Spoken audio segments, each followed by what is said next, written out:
Pois é, talvez você ainda não saiba, mas eu sou produtor e diretor de audiovisual. Eu já trabalhei em diversas produções cinematográficas, tanto como prestador de serviço, como em produções minhas mesmo. Eu já tive uma série minha lançada na Amazon, chamada Media Wars. Eu tenho um filme chamado Inner Ghosts, aí no circuito internacional. Eu tenho um filme que você pode encontrar na Amazon, chamado Surviving Confession. E esse ano mesmo nós vamos lançar mais 2 filmes aqui no cinema brasileiro. Um chama-se Quarta-feira de Cinzas, estrelando a Daniela Escobar, a Kéfera e o meu grande amigo Emiliano Ruschel. E adiante nós vamos estrear O Velho Fusca, o qual eu fiz uma parceria com a minha produtora Cleo Pires, também dirigido pelo Emiliano Ruschel, estrelando Tonico Pereira e Danton Mello. E essa é a minha profissão principal, produtor de filmes. E aí, em paralelo, eu resolvi montar esse canal aqui para falar de cinema com vocês. Porque eu tenho assistido muitos canais aqui no YouTube e uma coisa que tem me incomodado muito é que muitos canais que foram criados para falar de filmes hoje são canais dedicados a falar mal de filmes. Esse filme é uma merda. Nem dá pra chamar de filme. E quando a gente tem um canal dedicado a criticar negativamente, não construtivamente, ou reclamar de 80% da produção que é consumida, eu me questiono se esse canal é um canal que gosta de filmes. Tá mais para um canal que não gosta de filmes, um canal de reclamação de filmes. E eu não tô falando de ninguém especificamente, não. Isso aqui é um movimento, basicamente, na internet. E eu entendo que existem questões para serem criticadas. Sempre há e sempre haverão. Mas também há muitos motivos para a gente prestigiar, para a gente elogiar o nosso cinema, para a gente discutir construtivamente. Então, no meu canal, eu tendo a ser um pouco gentil com os filmes. Algumas pessoas já apontaram isso, mas é porque eu gosto. Eu gosto de filmes e vou continuar gostando de filmes. E quando tem alguma coisa que eu não gosto, eu tento explicar por que eu não gosto e por que aquilo ali não faz sentido para mim, seja narrativamente ou dentro da atuação. Mas eu tento trazer algum embasamento técnico, né? Não simplesmente... isso vai contra as coisas que eu acredito na minha vida pessoal. E aí, outro ponto que eu observo é que muitos dos canais que estão aqui no YouTube são de pessoas entusiastas de cinema. Ou seja, pessoas que assistiram muitos filmes, pessoas que têm uma bagagem, e geralmente de determinados nichos, tá? Geralmente voltado para o cinema americano e determinado ao cinema de aventura e ação americano. É duro chamar essas pessoas especialistas, sabe? São pessoas que têm muito carinho por esse tipo de produção, mas pouco embasamento técnico. E pessoas que aparentemente nem se debruçam sobre o assunto de uma forma mais profunda. E isso não é uma crítica, isso é apenas uma observação. Porque ninguém tem o compromisso de ser cabeçudão em cinema, e entender os movimentos, e entender as especificidades da arte para poder discutir e apreciar. A gente pode falar num tema mais subjetivo, porque muitas vezes a proposta de certos canais é uma conversa superficial, de bar, amigo para amigo. Eu gostei disso, eu gostei daquilo. Mas eu sinto que como eu, de fato, trabalho com isso, eu posso adicionar algumas camadas novas para as pessoas que se interessarem. Então eu trago essa conversa nesses níveis, tanto um nível mais superficial, de gostei ou não gostei, mas às vezes eu gosto de me aprofundar um pouco mais.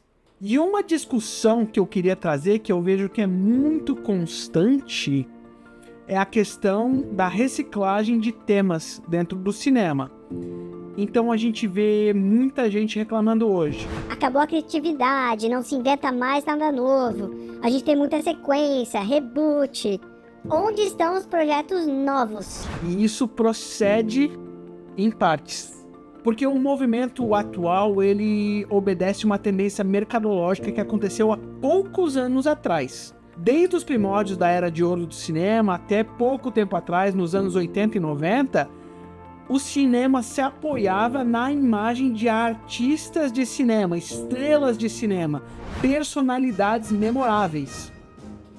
Então, para vender um grande filme, a gente tinha um grande ator com reconhecimento, uma fama enorme, que arrastava multidões, que as pessoas desejavam conhecer e tinham legiões de fãs.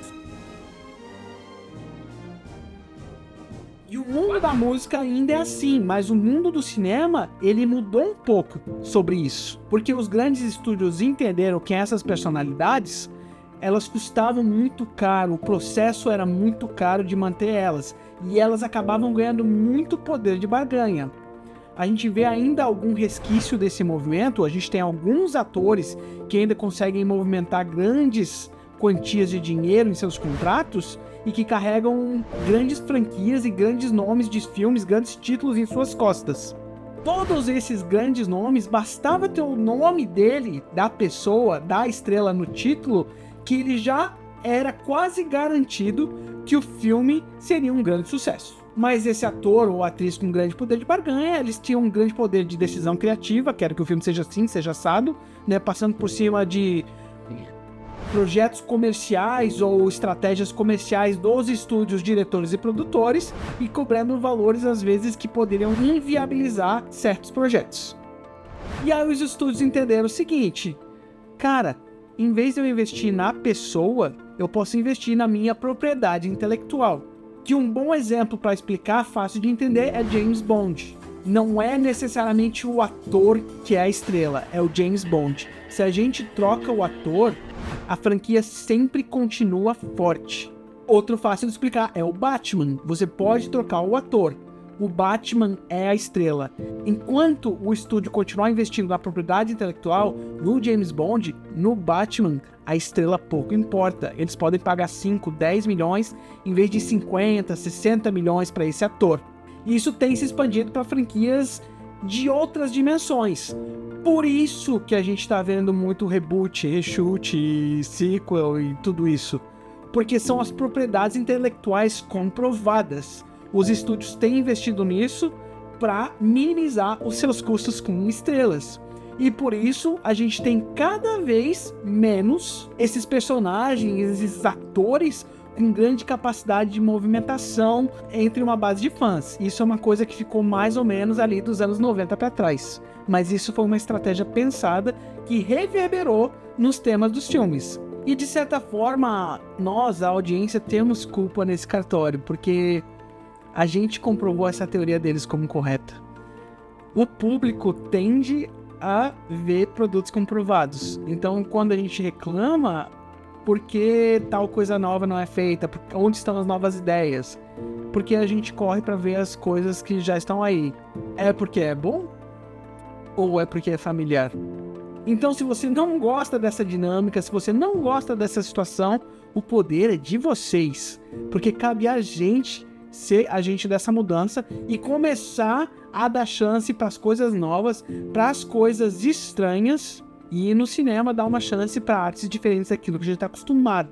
É impossível gostar de tudo, vai ter muita coisa que não vai conectar com você, mas eu te chamo a fazer esse exercício de fazer críticas construtivas, de tentar entender tecnicamente por que aquilo funciona e por que aquilo não funciona.